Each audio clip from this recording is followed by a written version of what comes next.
At dahil Sunday ngayon, JIP, announcement tayo ng mga nanalo ng 200 pesos. 6 na tao na nanalo ng 200 pesos. Makinig maigi kasi baka isa kayo sa nanalo. Unang winner, Alan Rapusas. Ikalawang winner, Cecil Rodriguez. Ikatlong winner, Sonjin Hinalan. Ikaapat na winner, Fe Diaz. Ikalimang winner, Kat Bulgar. At ang ika-6 na winner, Red Rosal. Para sa mga hindi nanalo, huwag mag-alala dahil marami pa tayong paparating na raffle. Lalong-lalo na ngayon malapit ng mag-December. Dadagdagan natin ng mga pabigas, panghanda sa Pasko, at syempre hindi mawawala ang major raffle natin na hoodie. Kaya naman JIP, patuloy lang na mag-comment ng hashtag ang Ninuno Raffle at hashtag Kwentong Bayan Raffle. And make sure nakasubscribe kayo sa lahat ng YouTube channel natin at nakafollow sa Facebook page ng JD dahil naroon lahat ng announcement. Yan lamang JIP, muli congrats sa lahat ng nanalo at huwag kalimutang mag-comment para makasali sa mga paparating pang raffles. Huwag na nating patagalin pa. Simulan na natin ang kwento.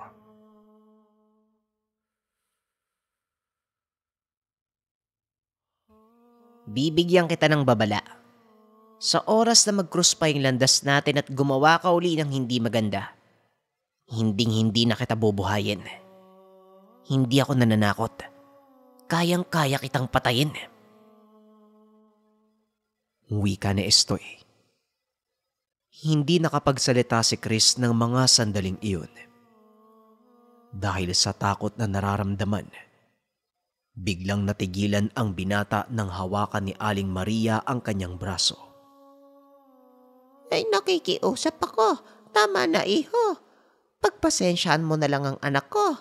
Ay, Chris, halika na. Wika ni Aling Maria. Sa hindi malamang dahilan, nakaramdam ng kakaibang kapayapaan si Estoy. Binitawan nito si Chris at nagpatuloy sa trabaho.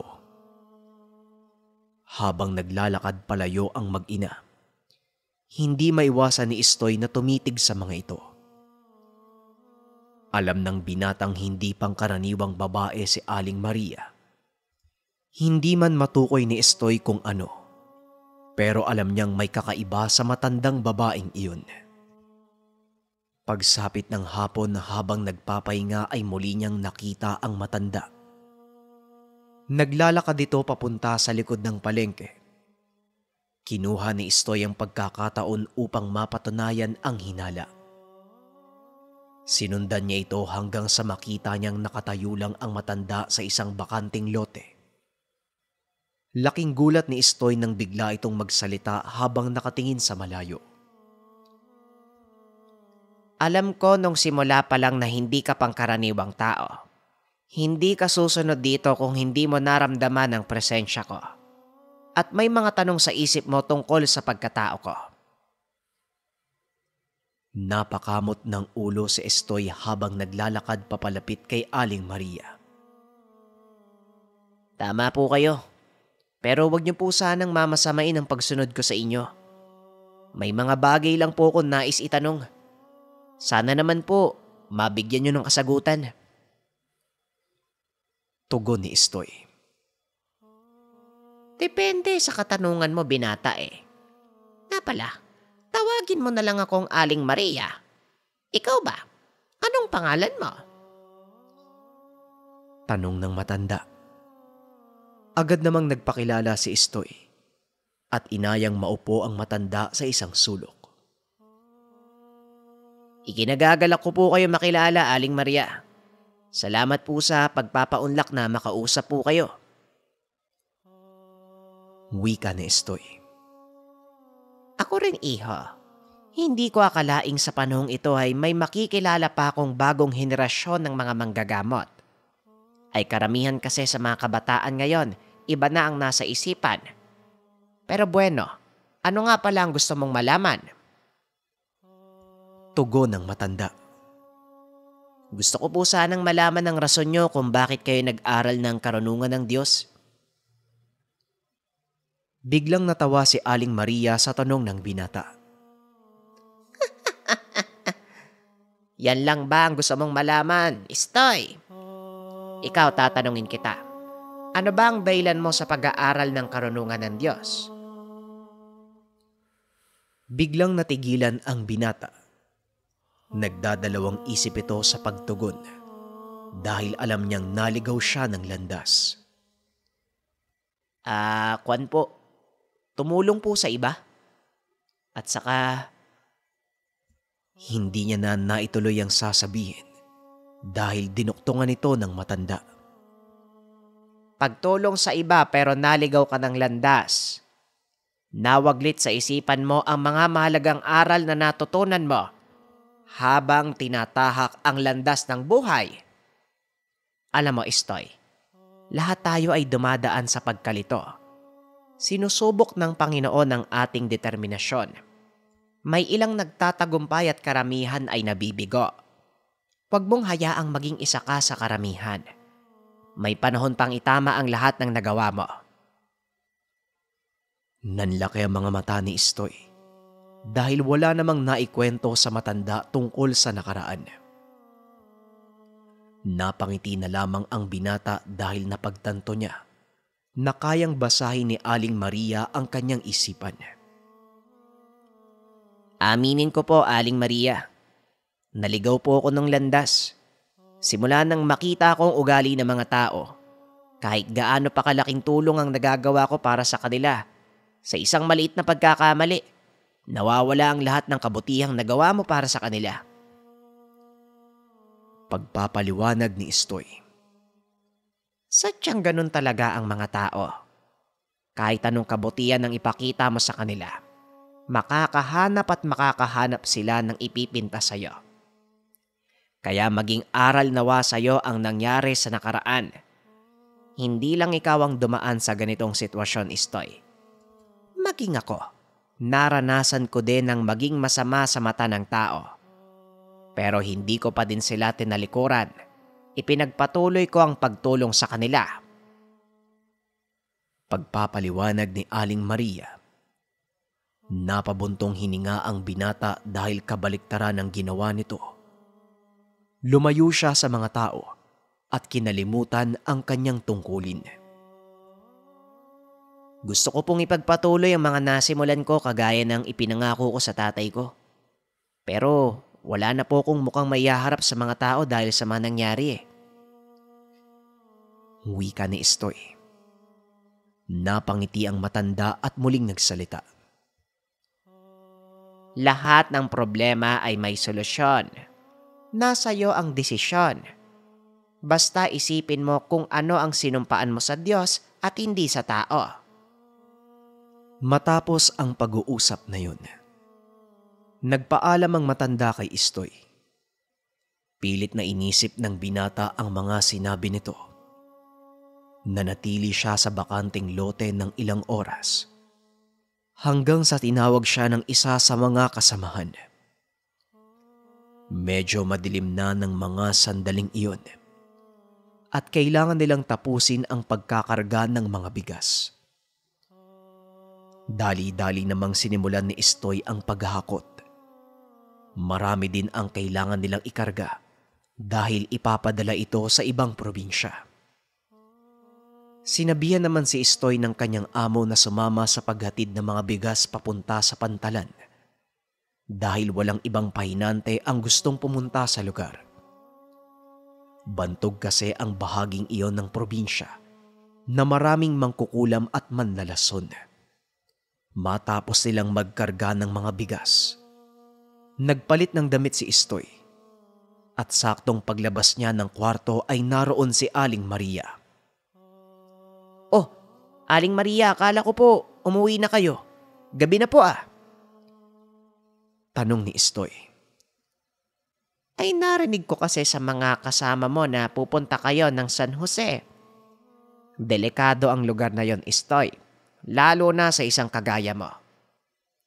Maaari kang punteryahin ng mga mangkukulam at ibang antingero sa lugar.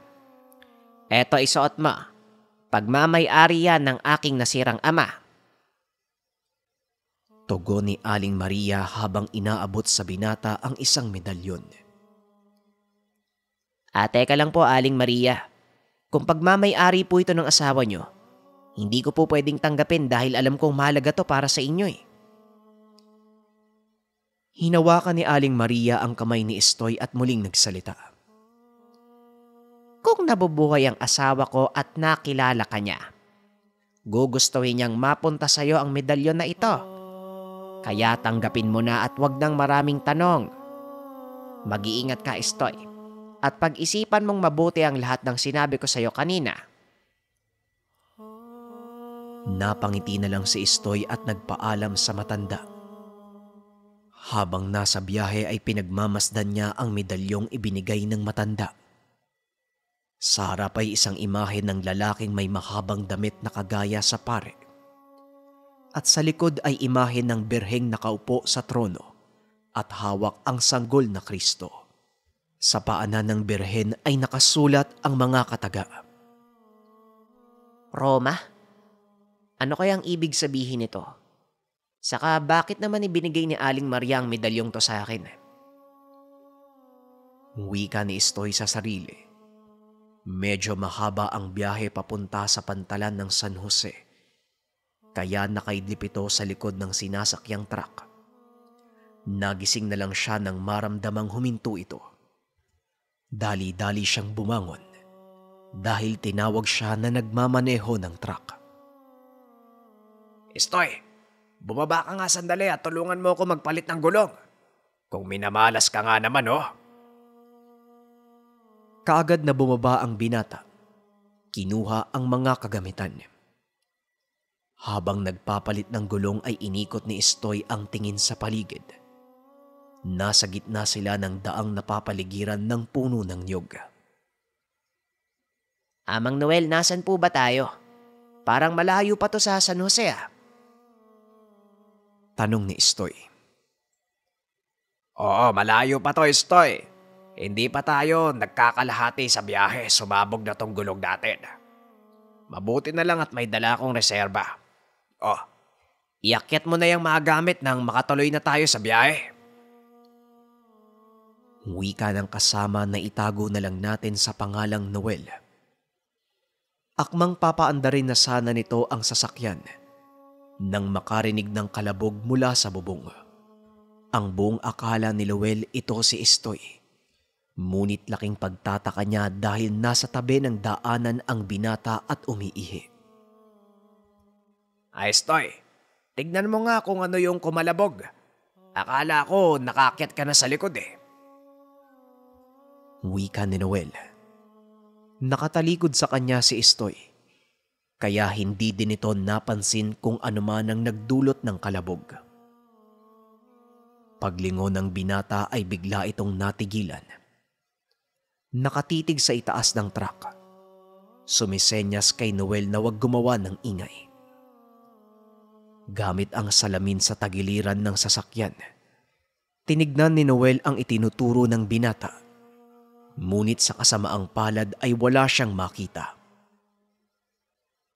Ano ba kasi yun, Estoy? Ikaw ha, wag mo nga akong pinaglololoko. Sinasabi ko sa'yo, hahampasin kita ng tsinelas, bata ka. Wika ni Noel. Marahang kumilo si Estoy at dumukot ng kung ano mula sa bulsa. Manong Noel, isara mo yung bintana ng sasakyan at huwag kang lalabas hanggat di ko sinasabi. Nakita ni Noel na seryoso ang sinasabi ng binata. Kaya kaagad niya itong sinunod. Pinagmasdan nito ang ginagawa ni Estoy at nakitang nagsusot ito ng medalyon habang nagbubulong ng kung ano. Naririnig niya ang pag-usal ng binata dahil napakatahimik ng paligid. Nang matapos si Estoy, itinutok nito ang kanyang daliri sa itaas ng truck. Laking gulat ni Noel dahil biglang may sumigaw at nagtalon pababa ng truck. Nakita niya itong pumasok sa masukal na gilid ng daanan. Teka, ano ba yon? Ano ba yung ginawa mo, Istoy? Mautal-utal na pagsasalita ni Noel dahil hindi akalaing may nilalang na nakapatong sa kanilang sasakyan. Hindi ako sigurado, Manong. Pero sa palagay ko, aswang ang nilalang na yon. Halina po kayo. Paandarin nyo na yung sasakyan. Siguradong susundan tayo ng nilalang na yon. Kaya hanggat maaari, Manong, sa daan lang ang tingin. Ako nang bahala kung sakali. Wika ni Istoy. Mabilis na hinarurot ni Roel ang sasakyan. Habang nakamasid si Istoy sa paligid, hindi na lang nito sinabi sa kasama ang mga nakikita para hindi mataranta. Maya-maya pa ay narating na nila ang bukana ng bayan ng San Jose. Nakahinga ng maluwag si Istoy dahil nakarating sila ng ligtas. Ipinarada ni Noel ang truck malapit sa barkong pinagkakargahan ng mga bigas at inaya ang binatang magkape. Sumama naman si Istoy dahil mahabang pag-aantay ang gagawin nila. Madaling araw na nang magsimula silang magkarga sa barko at nang matapos ay halos magtatanghalian na. Ang mabuti pa, kumain na lang tayo bago umalis. Mahaba ang biyahe natin pabalik at siguradong hapon na tayo makakarating. Wika ni Noel. Pumayag naman ang binata. Naganap ang dalawa ng karenderyang makakainan. Nakita nila ang isang lugar na napakaraming tao. Doon, Manong. Mukhang masarap ang luto nila. Ang daming tao eh. Turo ni Istoy sa karenderya. O sige, doon na tayo. Siguro naman marami pang upuan sa loob. Tugon ni Noel. Ngunit sa kasamaang palad ay puno na ito at halos wala ng upuan. Napalingon si Istoy sa isang maliit na pwesto katabi ng karenderyang iyon at nakitang marami pang pwesto. Manong, doon na lang tayo oh. Masarap din naman yata yung luto nila. Dahil nagugutom na si Noel, sinunod niya ang sinabi ni Istoy. Pagkaupo pa lang ng dalawa ay nilapitan sila ng isang lalaki. Mga boss, nakapili na ba kayo ng kakainin? Kung hindi pa, gusto ko sanang ialok yung dinuguan namin eh. Tumangulang si Noel, ngunit nanatiling tahimik si Istoy. Pinagmamasdan nito ang lalaking lumapit. Manong, napapansin mo ba yung lalaking yun? Para kasing nakita ko na siya kung saan eh. Wika ni Istoy. Ay nako, Istoy, gutom lang yan. Antay na lang natin yung order nating dinuguan. Tugon ni Noel. Maya-maya pa ay dumating na ang pagkain. Hindi mapakali si Istoy kaya pasimple itong nag-usal ng dasal at inihip sa isang mangkok ng dinuguan. Nanlaki mga mata ni Noel dahil nang sandukin niya ang sahog. Nakita nito ang daliri ng tao. Napatayo ito at napamura. Napatingin naman ang may-ari ng karinderya sa kanilang kinaroroonan. Nanatiling tahimik si Istoy habang pinagmamasdan ang mga tao sa paligid. Bakit? Anong problema sa lutong ulam namin? Wika ng may-ari. Inikot ni Istoy ang tingin sa paligid at napansing unti-unting isinasara ng mga tao ang maliit na karinderya. Naloko na. Mukhang namali tayo ng pinasok na kainan, Manong. Napatingin si Noel sa binata at nagtanong. Anong ibig mong sabihin, Istoy? Anong nagkamali? Tanong ni Noel. Itinuro ni Istoy yung lalaking lumapit sa kanila kanina. Yan yung lalaking pumatong sa bubong ng truck kaninang madaling araw. Nasa kuta tayo ng mga aswang, Manong.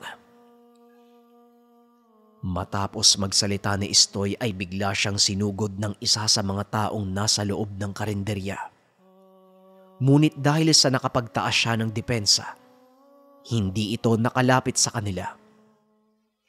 Sinabihan nito si Noel na huwag umalis sa kanyang likuran. Bagaman nagtataka sa mga nangyayari, sinunod nito ang sinabi ng binata. Naglabas ng isang panyo si Noel at inusal ang mga nakasulat dito sabay ihip sa kanyang kamao. Sinalubong nito ang bawat lumalapit. Nagulat si Noel dahil hindi niya akalaing may angking kakaibang kakayahan ng binata. Pinagmasdan ni Istoy ang mga taong naroon at napagtantong puro aswang ang nasa loob ng kainan. Mukhang katapusan na natin, Istoy ah. Diyos ko, hindi ko man lang nakita ang panganay ko. Magtiwala ka lang, Manong. Walang mangyayari sa atin. Akong bahala. Basta huwag kang lalayo sa tabi ko. Tugon ng binata. Muli itong nag-usal ng dasal at inantay na sumugod ang mga aswang. Ngunit ni isa sa kanila ay walang kumilos. Ang lakas ng loob niyong pasukin at gambalain kami sa aming sariling lugar. Hindi niyo ba alam na ang buong bayan ng San Jose ay pugad na mga aswag? Napangiti si Istoy at tumugon. Mukhang hindi nyo ata kilala ang tinatakot nyo ah. Pwes, kung inaakala nyong aatrasan ko kayo, nagkakamali kayo. Wika ng binata. At maniwala man kayo o hindi, isa-isang nagbagsakan ang mga nasa loob ng kainan. Hindi makakilos ang mga ito na parang ginapos. Nagtataka ang binata dahil wala naman siyang inusal para manigas ang katawan ng mga aswang. Pagbabayaran mo ang ginawa mong to. Hindi ka lulubayan na mga kalahi ko hanggat nabubuhay ka. Wika ni Mang Tiboy. Pasensya ka na pero sa totoo lang, wala pa akong ginagawa eh. Nagsasalita pa lang ako. Tugon ni Istoy. Bigla niyang naramdamang pumantig ang suot niyang medalyon. Dito niya napansin na kusang kumilos ang medalyong ibinigay ni Aling Maria. Kaagad binuksan ng binata ang pintuan at minabuting umalis na sa lugar. Pero bago pa man sila tuluyang makalayo, pasimpleng tinabig ni Noel ang kalang na may nagbabagang uling. Tumama ito sa sahig at nagsimulang magliyab. Bagay lang sa inyo ang masunog. Wika ni Noel sabay labas ng kubo. Dali-dali nitong pinaandar ang sasakyan. Habang nasa daan papalayo, rinig ng dalawa ang mga hiyaw ng nasusunog na aswang. Napapailing na lang ito sa mga nangyari. Hindi niya inaasahang totoo pala ang sabi-sabi tungkol sa bayan ng San Jose. Inakala ni Istoy na doon na magtatapos ang inkwentro. Ngunit lingid sa kaalaman ng binata na ito pa lang ang simula ng kanyang totoong pakikipaglaban. Ilang araw ang lumipas matapos ang kaganapan. Nagpatuloy si Istoy sa pagtatrabaho sa bigasan. Hanggang sa dumating ang araw na muli siyang tinawag sa kanyang sinumpaang tungkulin. Nagkataong nasa loob siya ng tindahan at narinig niyang nag-uusap ang amo niya at asawa nito. Pinag-uusapan ng dalawa ang tungkol sa kanilang anak. Ayon sa mag-asawa, ilang beses na itong dinala sa espesyalista pero hindi pa rin gumagaling. Naisip ni Istoy na ito na ang tanda na ibinigay ng Panginoon upang muli niyang gampanan ang kanyang tungkulin. Naghanap siya ng tiyempo para kausapin ang amo. Boss, pasensya na po kayo ah. Hindi ko po sinasadyang marinig ang usapan niyo ng asawa mo. Gusto ko po sanang makatulong kung papayag ka. Kung hindi niyo po na itatanong, albularyo po ako sa lugar namin. Biglang napangiti ang amo ni Istoy. Alam mo, hindi ako naniniwala sa ganyan eh. Pero gusto ko ding subukan minsan. Saan ba kita maaaring puntahan, Istoy? Tanong ng amo. Kahit po doon na lang sa kubong tinutuloyan ko. Kailan niyo po ba balak ipatingin ng anak niyo? Tanong ni Estoy. Kaso nga lang paralisado ang katawan ng bata. Kaya isinama ng amo niya si Estoy sa tahanan.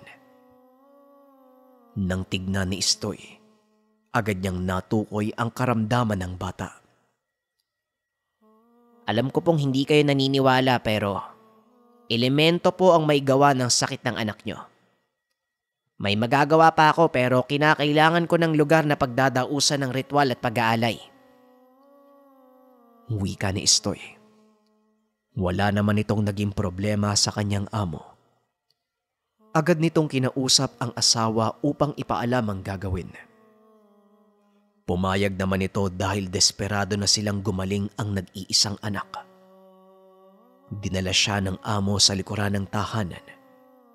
Sakto ang paligid dahil napapaligiran ng matataas na pader at walang ibang nakatira sa lugar. Sinimula ng binata ang ritual at mas lalong pinahanga ang kanyang amo.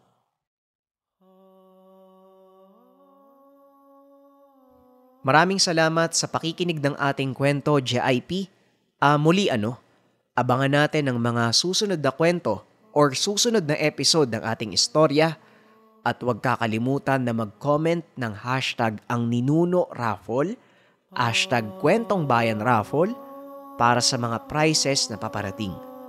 Yun lamang, JIP. Maraming salamat. Paalam.